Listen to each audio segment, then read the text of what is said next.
Mama. Why, what on earth are you... Julie, my dear, there's something you might as well know before these terrible people from the north burst in on us.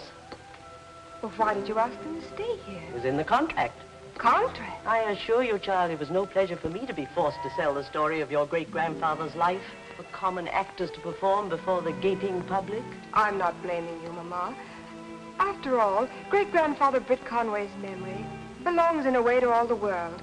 It does nothing of the sort. Britt Conway's memory belongs exclusively to this branch of the family. Yes, of course. Is that about great-grandfather? It's his private diary.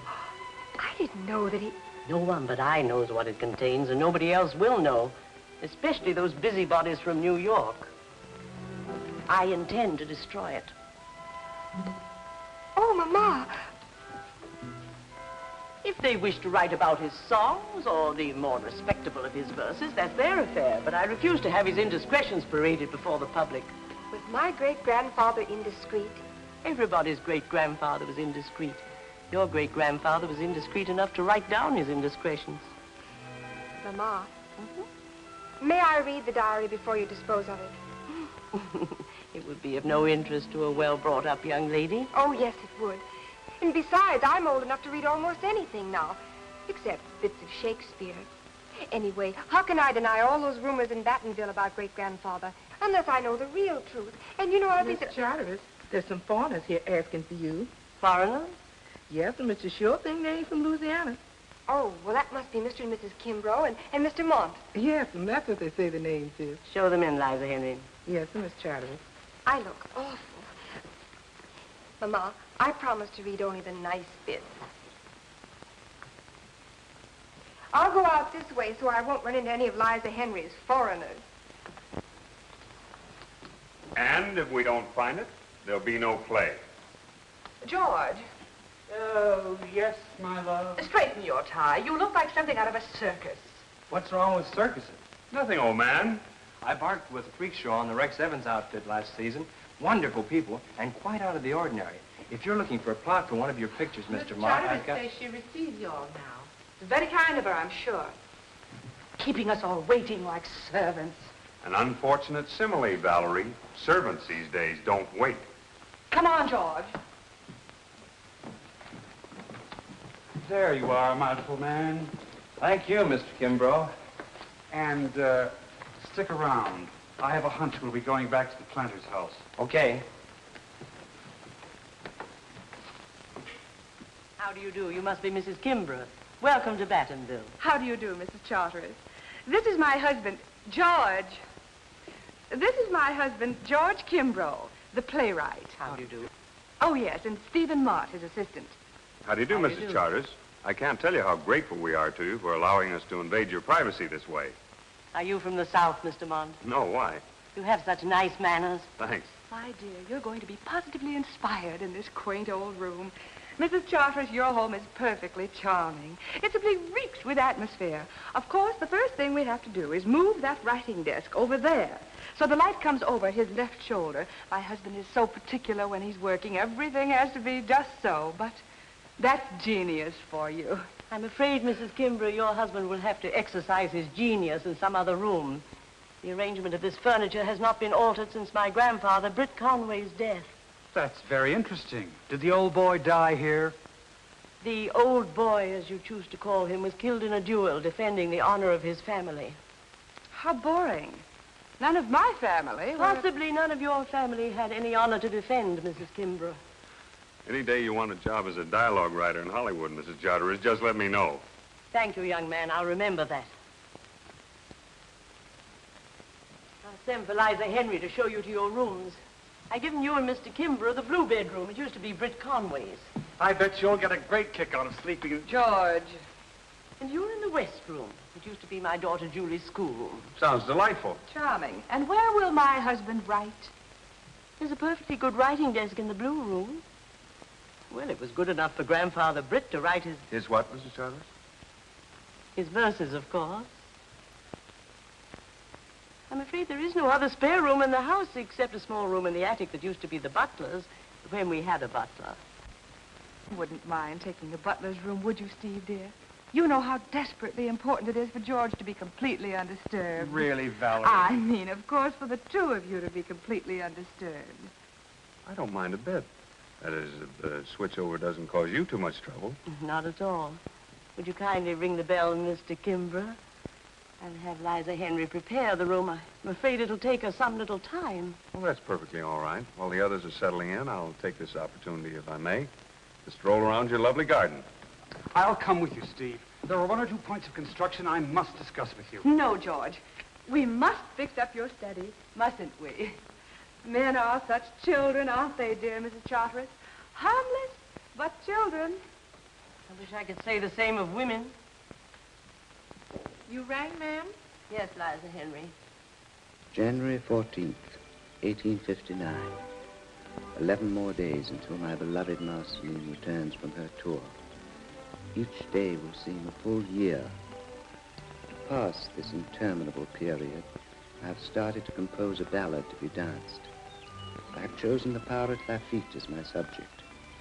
Marceline will be adorable as Queen of the Mardi Gras, dancing enchantingly as Lafitte sings.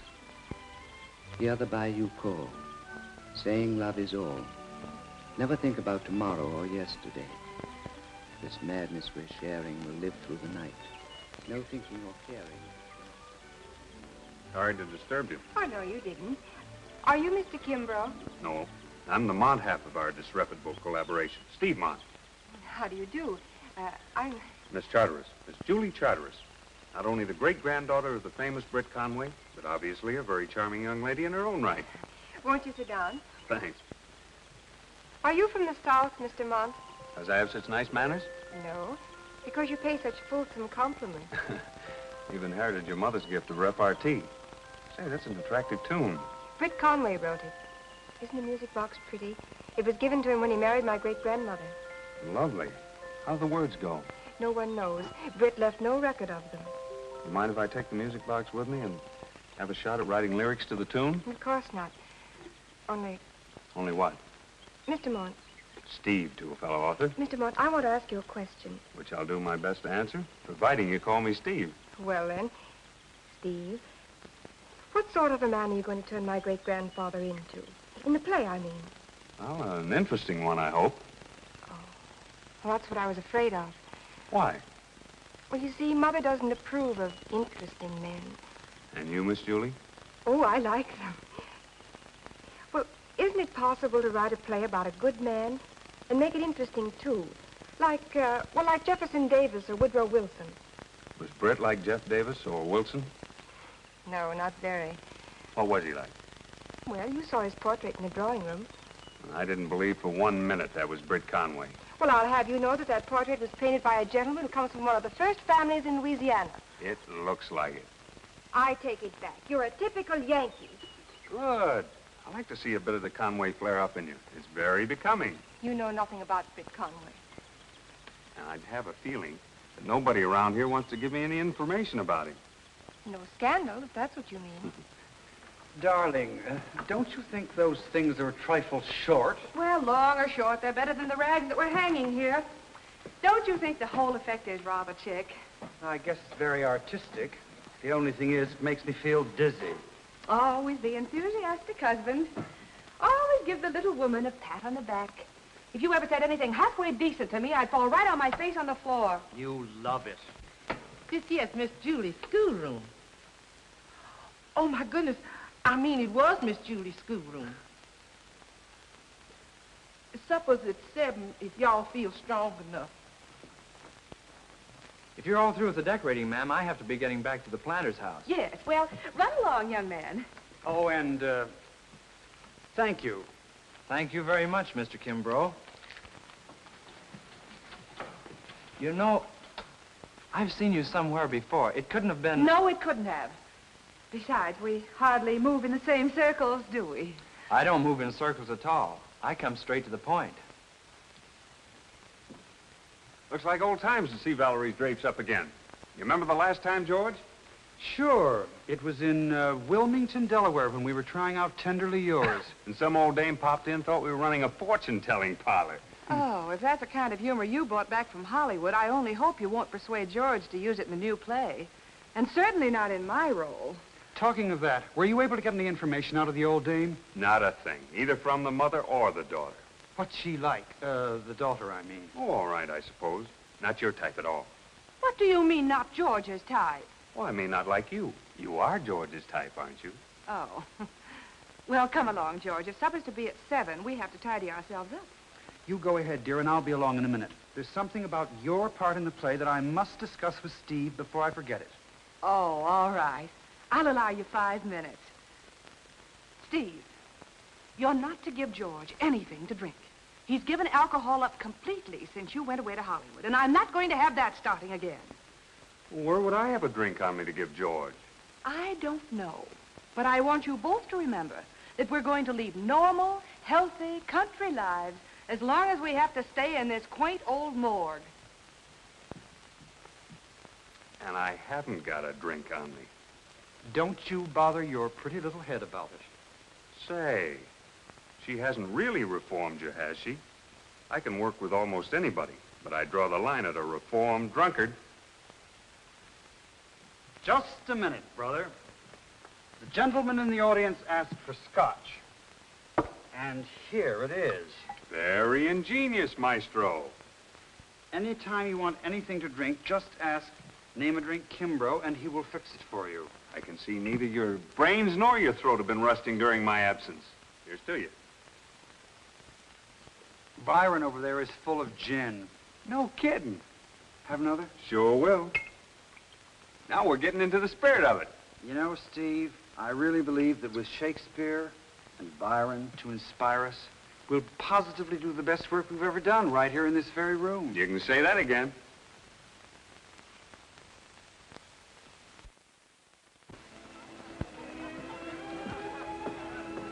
Hey, Marcel, Yes, have you any absinthe at this dump? absinthe is not permitted to be sold by law, and the Chez Marcel is not a dump. Yeah, what is it? It's a bistro. And what's a bistro? Bistro is the French for dump. You'll go a long way before you'll find a sweller gal in Marcel. Stands for no nonsense, either.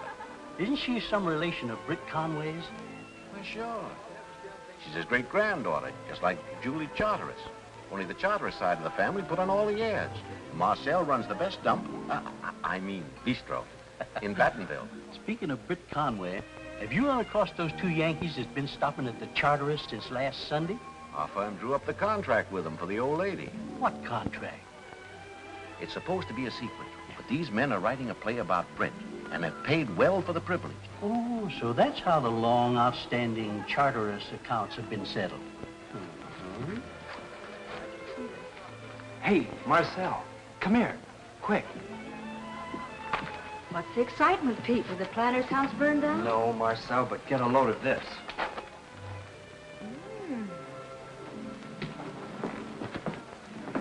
Valerie Volupte, the black lace bombshell of burlesque, now wowing the boys in vexations of 35.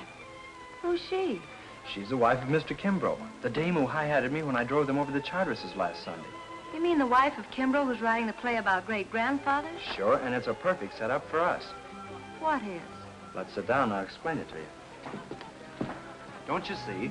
These guys are down here to get the real dope on Britt and your great-grandmother, only they've gone to the wrong house. They'll never get anything out of the Charterises, and you can give them the real lowdown.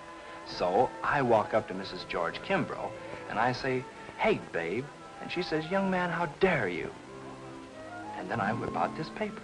Then she faints, blackout, and where are we? Ah, but I'm still there when she comes to. And then I say, "Now you listen to me, kid." And she says, "What is it, honey child?" Being more democratic because of this paper. And I say, "There's a gal in this town called Marcel Conway, and she's a real descendant of old man Britt. What's more, she's got the real lowdown on him, too. She'll sell it to you, but for big dough. Then you people can write the play, and I can act Britt Conway in it. Oh, she'll stall around a bit, and then I wave the paper in front of her face again, and she'll say, 'Okay, pal, curtain.' And then what? Then we'll be married." No, Pete. It's swell of you to dream it up, but it can't be done. Why not? I've played bigger parts than that in 10 shows. I know, it's not that. Well, is it because of him? Partly. More because of her. Oh, now you're talking like old lady Charteris. Maybe I am, but somehow or other I can't sell Marceline or Britt to a trick like that. Well, the Charteris side of the family have. Perhaps I have more pride about Britt's second wife than they have about his first. What's pride going to get you? It's going to keep me right where I am, doing a decent job in this joint. Being looked down upon by the wives of the guys who slip down here every chance they get to have some fun and a little music and a lot of laughs. And if you want to know the real lowdown, Pete, I wouldn't trade my lot with that of Cousin Julie Charteris for anything in the world. Atta girl.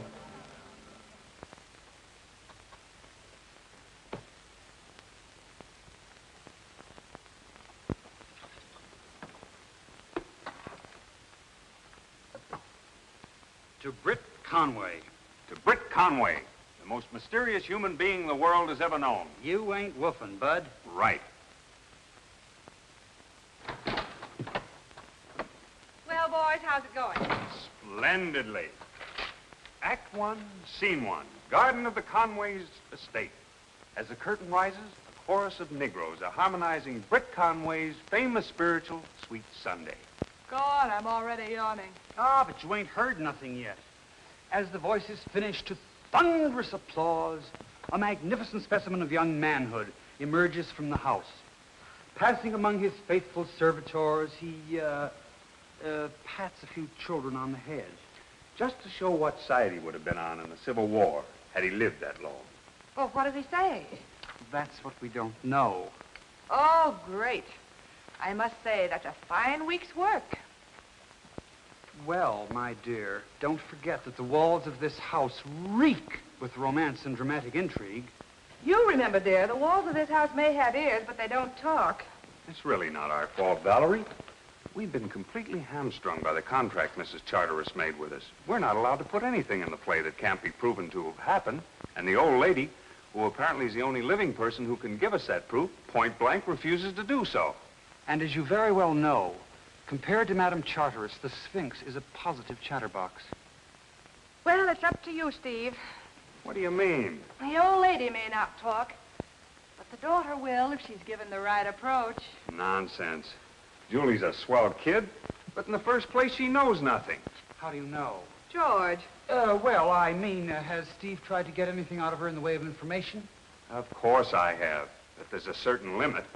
One cannot treat a Southern girl as though one were a district attorney. And on the other hand, one cannot write one's play if one has nothing one can put in it, can one? One cannot. And it looks as though two cannot either. Seriously, George, I think we ought to go back to Lord Byron. Great idea. Well, I mean to say, I think that Steve and I ought to have one more go at licking the Conway proposition. Well, all right, boys. But if we don't get anything out of the committee meeting this afternoon...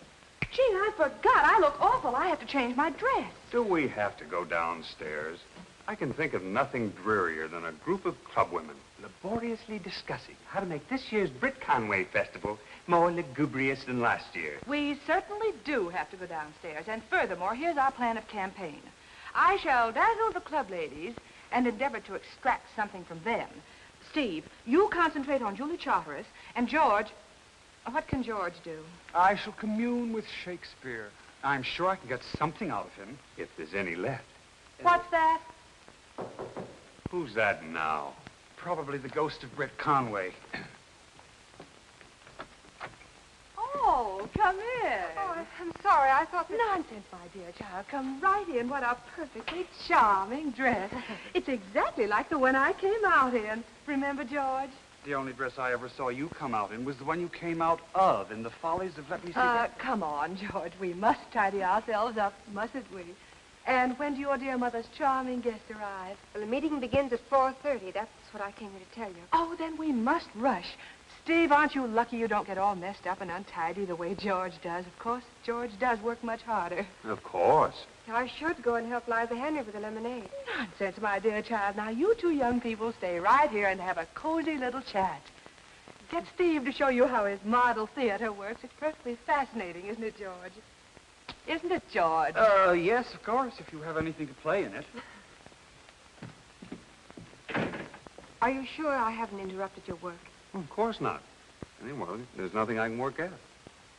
Oh? I thought writers just sat down and wrote.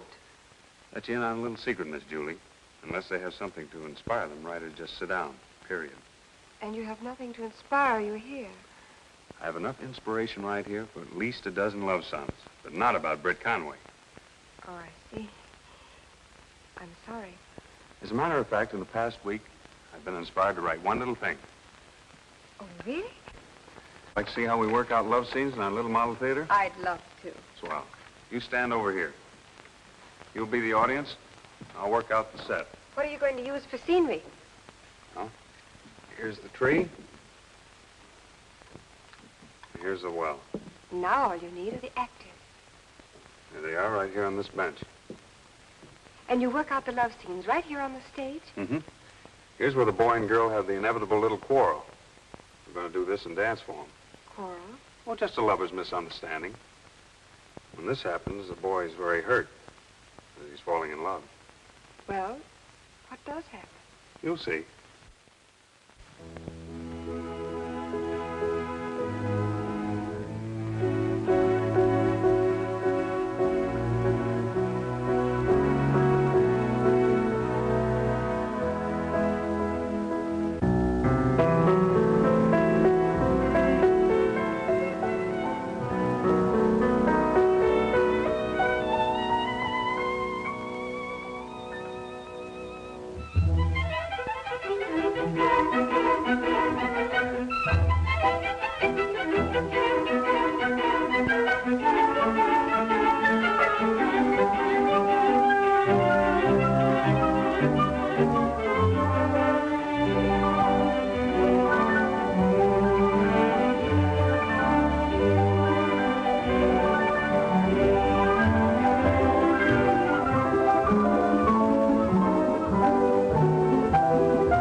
They have to quarrel. Don't lovers always quarrel? I suppose so. But why? Maybe because it's so much fun when they make up.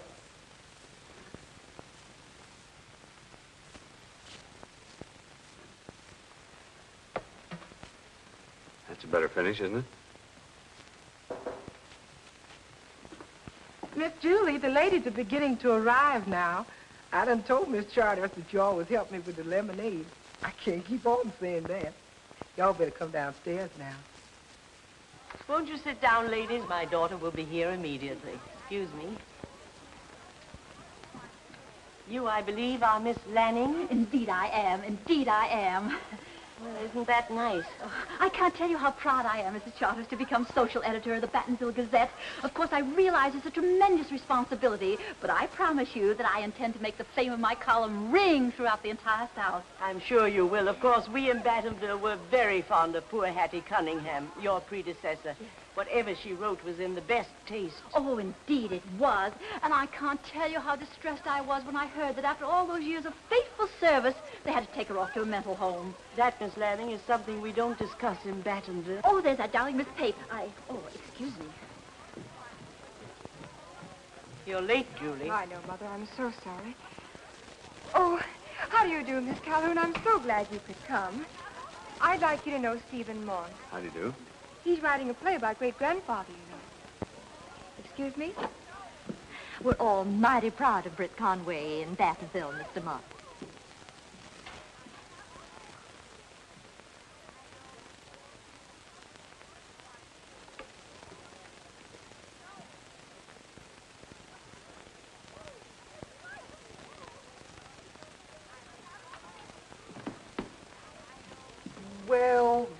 Well, what have we here? The nectar of the gods? I don't know nothing about no nectar, but this here's lemonade punch. I can smell the lemonade, but where's the punch? Miss Charter, she don't approve of no punch in lemonade punch. Quite right of Mrs. Charteris. Sure ain't no job for just one pair of hands. How right you are. Let me help you. Oh, Miss Charters, wish she would have a righteous fit if she see any of the guests helping to help. Well, I tell you what, then. I'll stay in here and mix the punch, just to keep it nice and cool, while you go on out and serve the food. You sure kind, Mr. Kimbrough. We appreciate your help. Heaven helps those who help themselves. Drink to me only with thine eyes, and I will pledge with mine. Mr. Mott, at this meeting, we intend to discuss the annual Britt Conway Festival intelligently and soberly. As a girl.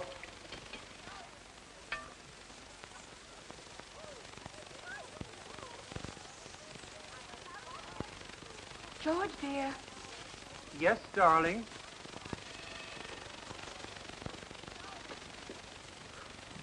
How do I look, darling? It's simple, but somehow I think it has chick. Oh, it's a knockout. I'll say it is. What have you been doing hanging around that punch bowl? Waiting for you, my love, because I wanted to make my entrance with the best-looking woman in the place. Well, if that's intended as a compliment, take a look at what's inside. Get a load of Lady Macbeth. Yes, but Mrs. Charteris has outdone Shakespeare. What do you mean? There were only 3 witches in Macbeth.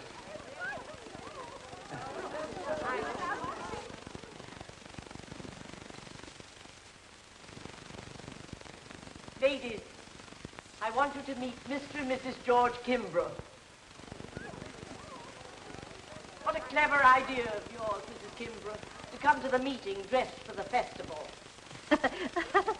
Oh, what a delightful bon mot. I must write that down for the Gazette. Mr. Mott, how did it go? Right over everybody's head.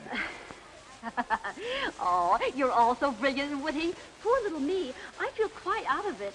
Oh, not at all. Liza, would you give Miss Lanning some lemonade? Yes, sir, Mr. Mott. Liza Henry's lemonade punch is famous in Battenville, I'm told. Oh, really? Yes, ma'am. I reckon this lemonade punch is going to make history. Why so pensive, Miss Julie? The lovers did get together, didn't they? The end of the dance. Lovers always do if they're honest with each other. Yes, I know, but you can't Yes, always... you can, if you're truly in love, as these two are. How do you know they are? I'm the author, and the characters in my play are not purely imaginary. Oh, there you are, dear Mr. Mott. This is the most delicious punch. Oh, silly me. Punch. In my opinion, this year's Britt Conway Festival should be conspicuous above all for its dignity. Precisely. Oh, thank you. I will. Some lemonade, darling. No, thank you. For once, I'd like a real drink, and a stiff one at that. I'm perfectly satisfied with this. Oh, Mr. Kimbrough, that delightful Mr. Mott has just told me that you and he are writing a most fascinating play about our own Britt Conway. I'm Miss Lanning. Oh, Mrs. Kimbrough, I do hope you're going to allow me to describe your scrumptious gown in the Battenville Gazette. On Sunday, perhaps. Somehow or other on Sunday, they allow us to be just a little more, how shall I put it, risque? If Battenville can take it, I can. Oh, and Mr. Kimbrough, I suppose Mrs. Charters has told you all the details of Britt Conway's fascinating life story? Oh, yes.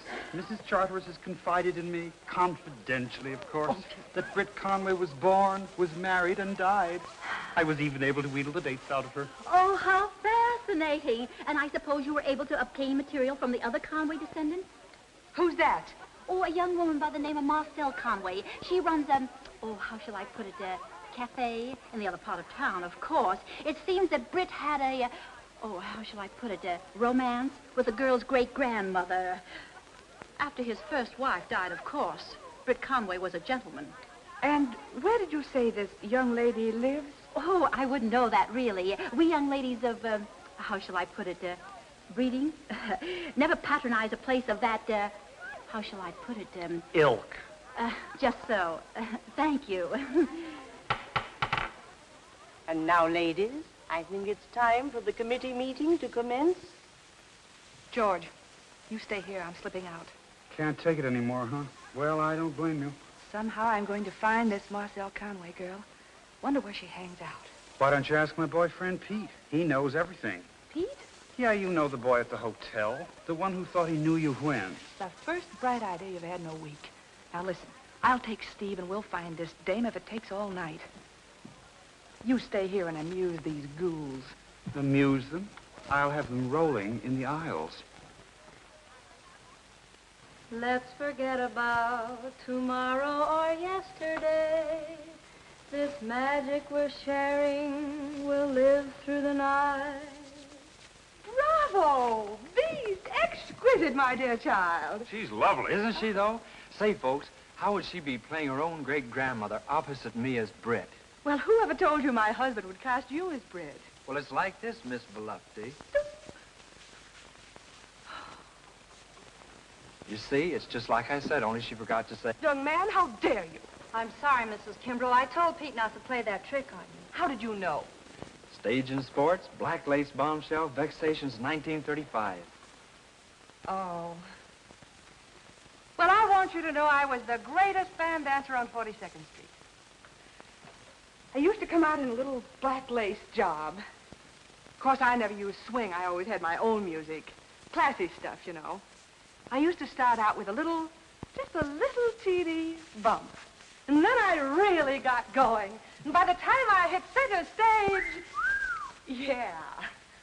Oh, Miss Conway, this young man brought us around here because we understand that you're a lineal descendant of the divine Britt Conway, about whom my husband is writing a play. And you want the real dope on great-grandfather. I'll say we do. Your cousins, the Charteris family, may be very excellent people, but they seem to know remarkably little about their own ancestor. Yeah, and what they do know, they're not telling. I'm sorry, but I'm not selling ancestors this year. Oh, that's too bad. That means that George and Steve will be forced to use the rather dull story provided by Mrs. Charteris. Dull? Why, the fellow was dynamite. You bet he was. Well, not according to your cousin Julie. She paints him as a saintly boor whose only romance was a rather insipid Victorian courtship of her great-grandmother. That's a lie. Britt had one great romance, and that was with Marceline. Well, there were other romances in his life, but his first wife probably meant less to him than any of them. He didn't fight duels over her as he did over Marceline. And he didn't write love songs to her, but he did to my great-grandmother. He wrote a song to Marceline? Sure he did.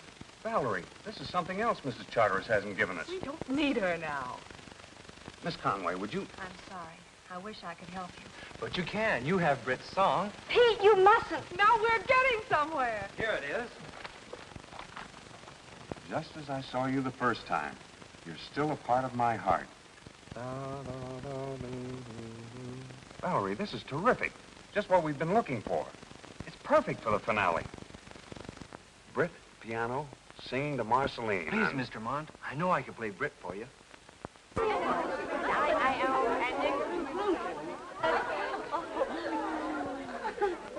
I know you will be pleased to hear that those eminent men of letters, Mr. George Kimbrough and Mr. Stephen Mont. Ooh, I'd like him for Christmas.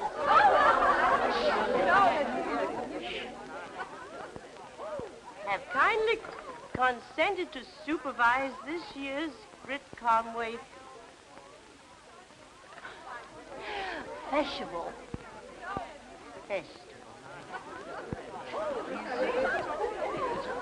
Meeting adjourned.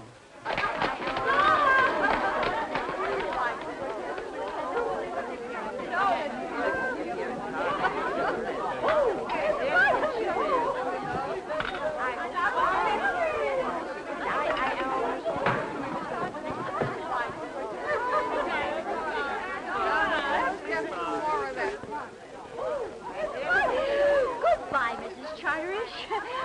I must say, I never tasted a more delicious lunch. I shouldn't have come here. They don't come into my place. Why should I barge into theirs? Oh, don't be silly. Oh,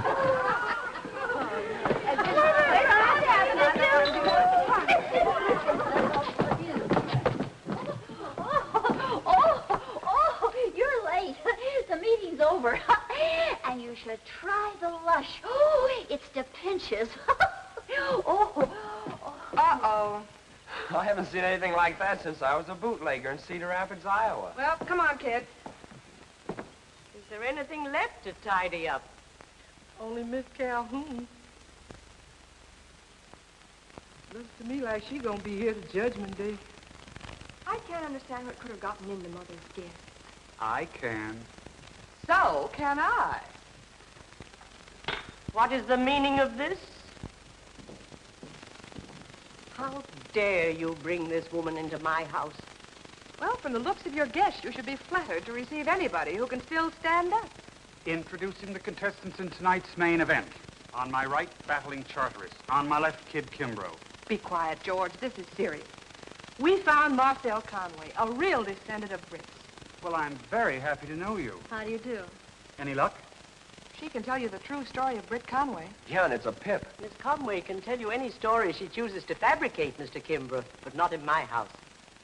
I've no reason to invent a story about Britt Conway and my great-grandmother, and I've no reason to conceal anything. I'm proud of them. And I'll be obliged if you'll take your pride and your gossip back to the disreputable place you run, wherever it is. Mother, please. Mrs. Charteris, can't we sit down and discuss this thing rationally? There's nothing further to discuss. Oh, yes, there is. We made a contract with you to tell us everything about Britt Conway. You took our dough and didn't deliver. Naughty, naughty. That doesn't excuse you from bringing an unwelcome guest to my house. Mrs. Charteris is right. Even the lowest joints have the right to refuse service. I'm sorry. If Miss Conway goes, we're going too. That's right. That's your privilege, Mr. Monk. But before you go, may I remind you that by our agreement, you're forbidden to put anything in your play about Britt Conway that cannot be proved in writing. Would it be too much to expect of Southern hospitality to see that our bags are packed and sent to the planter's house, where we shall be taking up residence? Pete? Yeah, I know. You want me to take down all that junk you hung up upstairs. What do you mean, junk? That's priceless batik. Have it your own way, bombshell. Steve, George, Marcel, dear, since none of us are welcome in this house, we'll wait outside until Pete comes downstairs.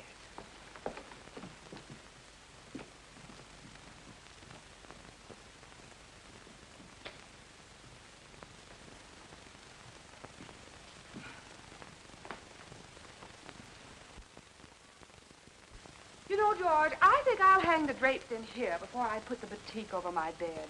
Oh, Valerie, why bother about drapes and batiks at a time like this? Why not? You boys are all set now, thanks to me. Marcel gave you enough material for 3 operettas. Incidentally, I think she'd be swell as Marceline. And what's the good of that, Valerie? You heard what Mrs. Charteris said. Unless we have proof in writing, she'll never give her consent. Don't be too sure. Get a look at this.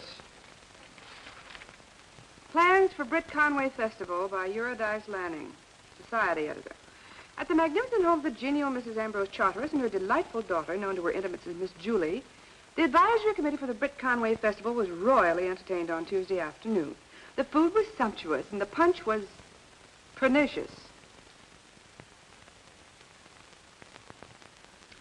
The highlight of a remarkable afternoon was the announcement by our hostess that this year the festival will be supervised by none other than those 2 celebrated Broadway dramatists, Mr. George Kimbrough and Mr. Stephen Mott.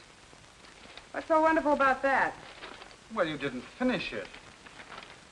The cooperation of the two famous authors who are preparing a play on the life of Britt Conway based on the intimate details of his life, as recounted by Mrs. Charteris, guarantees that the festival will be the most successful in the annual series.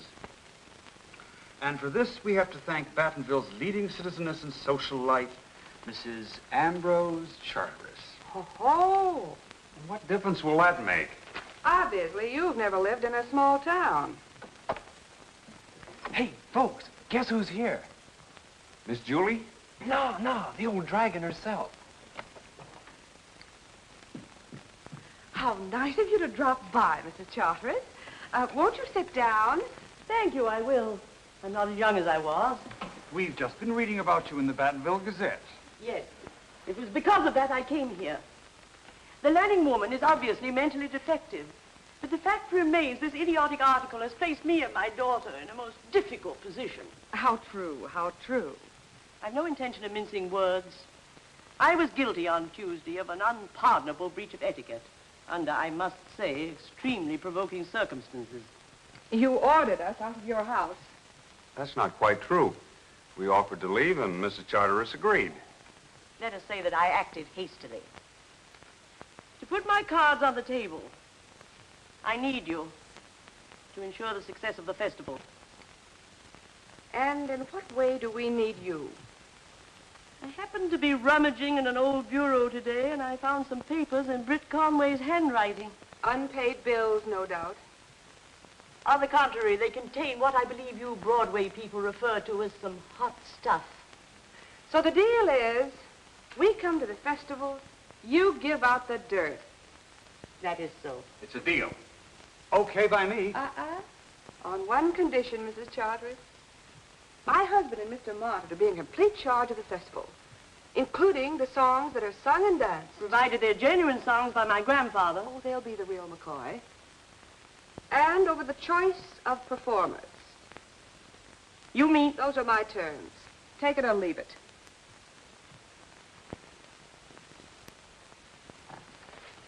You leave me no alternative.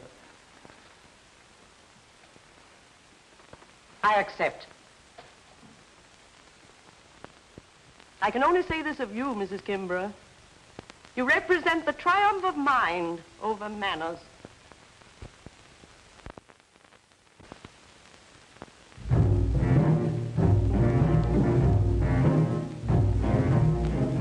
Hear the bayou call, saying love is all. Let's forget about tomorrow or yesterday.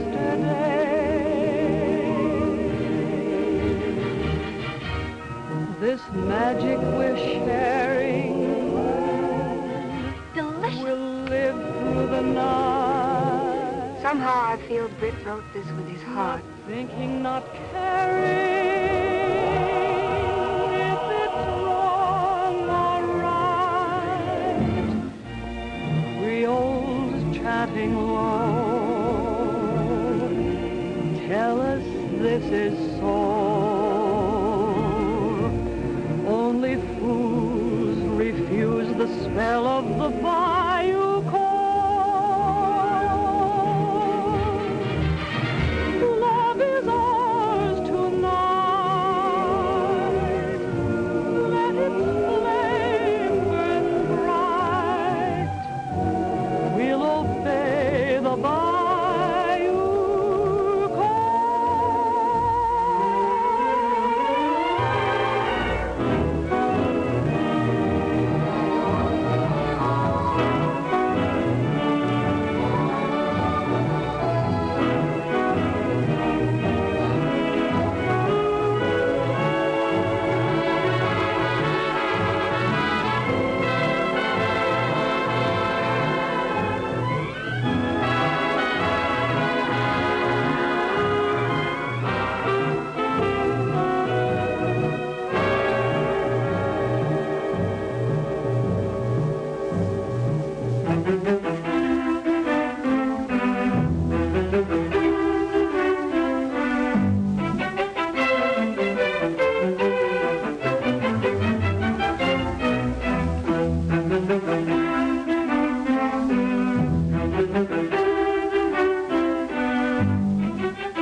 and gentlemen. It had been my intention to have thanked Mr. Kimbrough and Mr. Mont on behalf of my grandfather, Britt Conway, for the performance here tonight. But I find I am unable to do so because the exhibition we have just witnessed in no way represents the character and ethical point of view of my illustrious ancestor. Oh, but it does. And I warn these gentlemen that if they dare to perform what we have just seen in New York or anywhere else, I shall sue them for vilifying the character of Britt Conway. What do you know about Britt's point of view character? I have no intention of entering a public debate. That's because you're afraid to. I'm not. You and your daughter are ashamed of Britt. Oh, you look smug when his name is mentioned. But you're scared to be proud of him as he really was. If you think he was great in your careful way, I'm telling you he was twice as great the other side of town. Speak a little slower, will you, dear? I'm a bit rusty on my shorthand. That's all. Can't waste any more time. I'm going back to the Chez Marcel where your husbands, that is, if any of you ladies are lucky enough to have husbands, are probably waiting to have a drink and some laughs with me. I'm sorry, Steve, if I've messed up the chances for your play. Well, that's all right. Julie, Yes, Mama. kindly escort me to the house. I must remind you, Mrs. Charteris, we made a little deal with you the other day at the hotel. I advise you to consult with my lawyers about that. And what about the Britt Conway papers you promised us?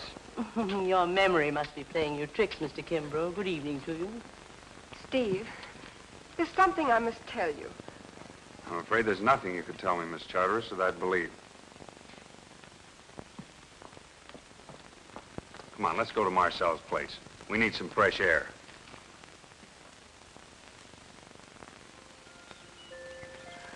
Just walking around and moping, honey, won't do no good.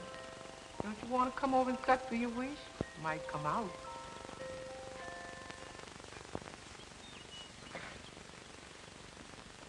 I wish I were dead.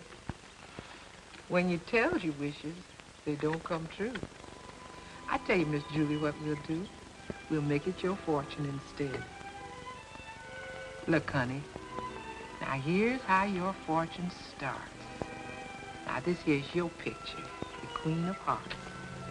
Look at how she frowns. That means your heart is aching.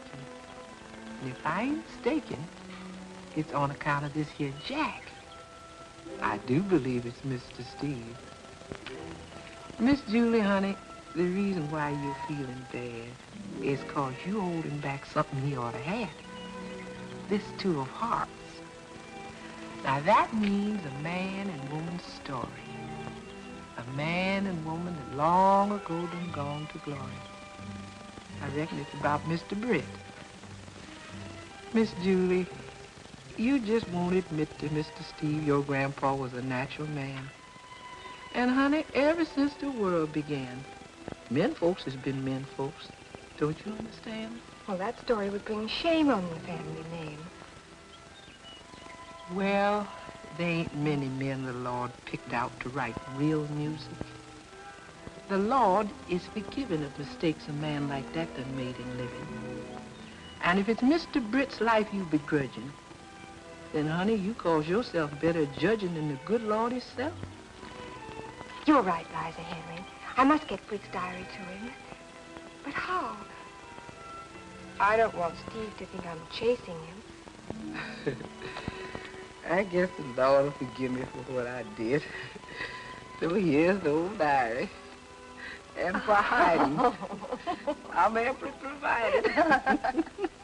Boy, I'd have given anything to have heard you give that old dragon the works. It was a dumb thing to do, really. The boys lost the chance to do the play, and now I won't be able to show people what Marceline was really like. Yeah, and Broadway will never see me as Britt Conway. I know. It's tough on you, Pete. It's tougher on Broadway. Guess I'll have to go back to the trapeze act. Is there anything you haven't been? Yeah, married. But we'll fix that, won't we, honey? Excuse me.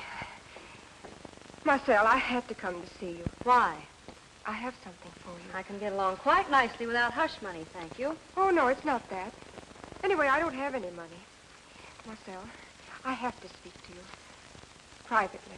Privately meaning without me? Pete, would you mind running downstairs? Yeah, I know. I've played these scenes with 10 shows. Why did you come here?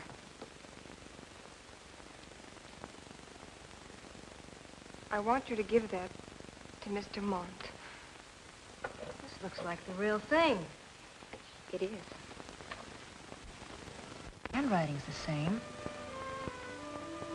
Here's all about the first time he and Marceline met. Why did you bring this to me? Why not to Steve himself? Because, oh, I can't begin to explain, and you wouldn't understand. But please promise me one thing, that you'll never, never tell Steve, Mr. Mont, that you got it from me. Will you promise? It's a deal, Cousin Julie. Thanks. Marcel, please believe me. I must go. Do you know what I believe? For the first time, I believe that Britt Conway really did marry your great-grandmother. Thanks. Oh, well, thanks anyway.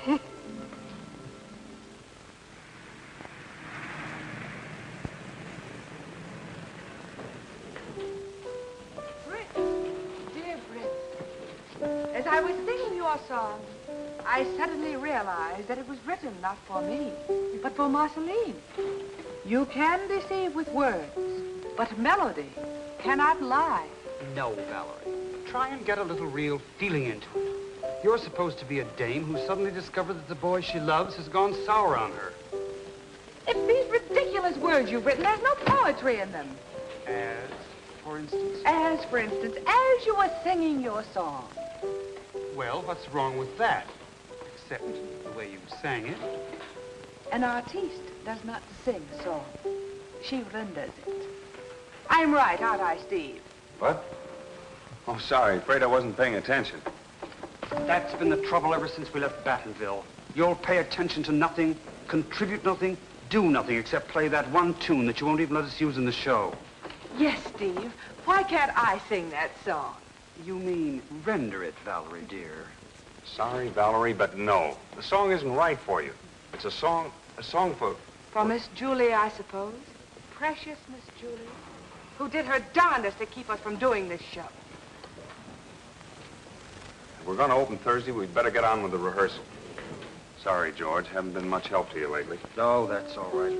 Say, by the way, I saw the rest of Marcel's costumes this morning. They're terrific. They should be. It'd be in a heck of a mess if it weren't for Marcel. Now, where were we? Playing songs for Miss Julie, raving about Marcel's costumes, completely ignoring your leading lady. Okay. We'll go to your next entrance. Act 2, Scene 3. Valerie, this is where you come down the stairs. There are no stairs in this set. I know, my love, but if you have an ounce of imagination, or even a modicum of memory, try and picture the Charteris household and imagine yourself walking down the steps. Well, if there's one thing I do know, it's how to walk. All right. The chorus has just finished the reprise of Sweet Sunday. Take a split second for the applause, and then walk down quite simply, stage center. Off we go.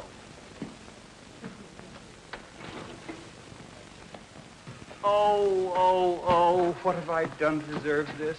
You've written a very silly play, and what's wrong anyhow? I said walk, not slither, slide, and squirm all over the place. You're supposed to be a southern lady, not a snake charmer at Coney. Listen, George Kimbrough, and listen good. I did plenty okay with fans and bubbles and doves, and long after your gallant balladeers back in the warehouse, I'll still be waving a fan, see? I shall now retire to my dressing room until you are ready to render your apology. Much as I admire my grandfather's compositions, don't you get a little tired of hearing that same tune all day long? I like it, Mama. Oh, thank you, Liza Henry. We'll come back in a little while and clear the tea things away. Yes, sir. What's the matter, Miss Julie? Ain't my molasses cookies good this time? Oh, they're delicious. I'm just not hungry, that's all. We ain't had enough to keep us fair alive since Mr. Steve left. Why, Julie, there's a letter from your Uncle Horace in New York. Isn't that nice?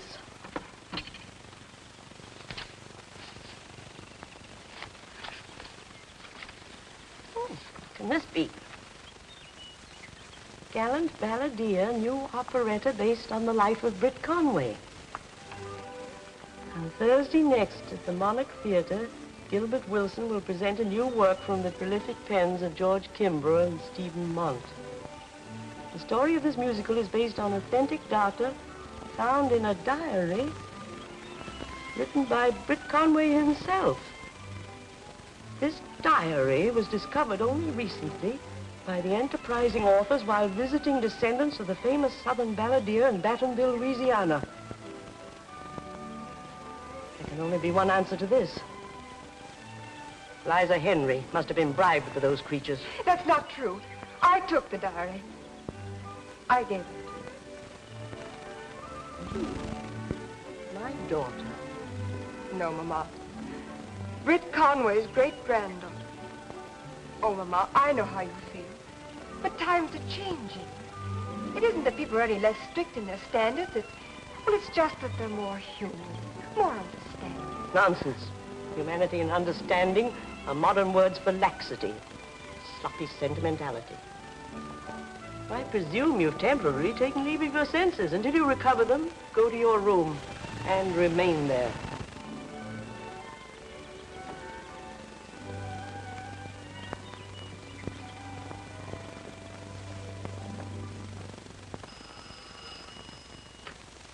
Flatter's house?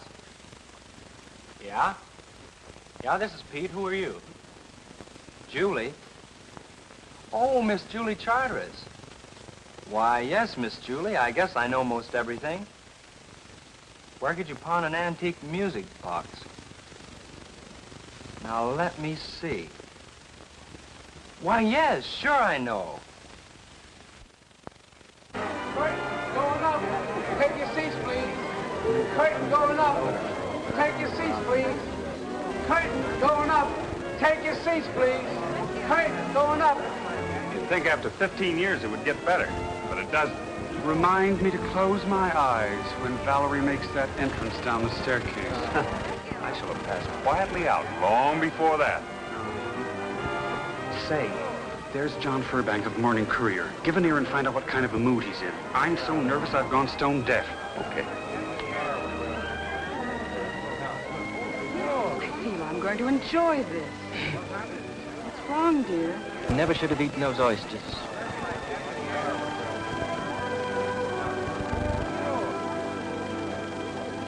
Well?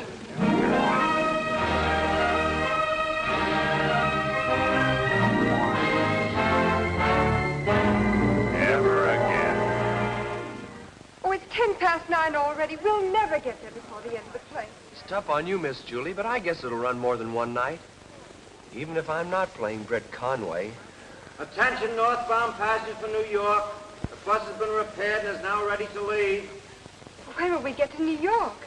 Your bus will arrive at the 42nd Street Terminal at approximately 10:55 p.m. Take your seats, please.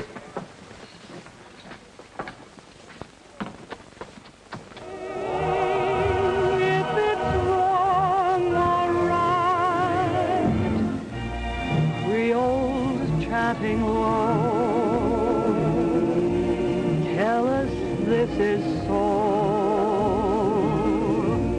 Only fools refuse the spell of the bayou call.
more scene, we're out of our agony.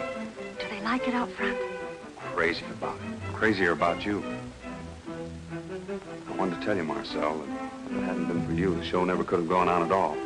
I'm good, Steve, but not that good. I meant the diary. If you hadn't found it for us, there never would have been a gallant balladeer. Steve, dear, I'm going to do something I've never done before. I'm going to break a promise. A promise? I didn't find that diary. Julie Charters brought it to me and made me promise I wouldn't tell you where it came from. Julie? But why? Because she's in love with you, you dumb cluck, and she got it into her head that you and I were in love. Which is silly, because apart from knowing that you and Julie are, Pete and I are.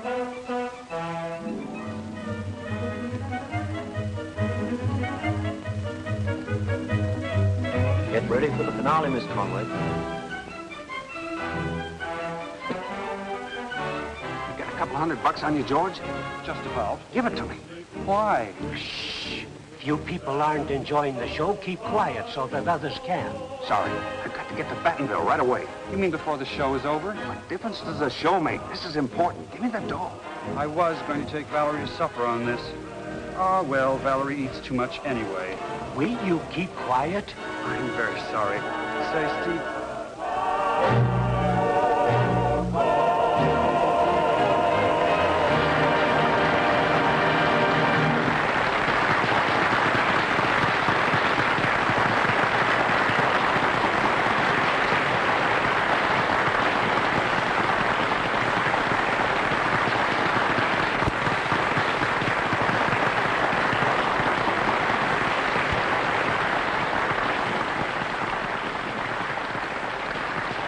My girlfriend, Marcel, taking her call.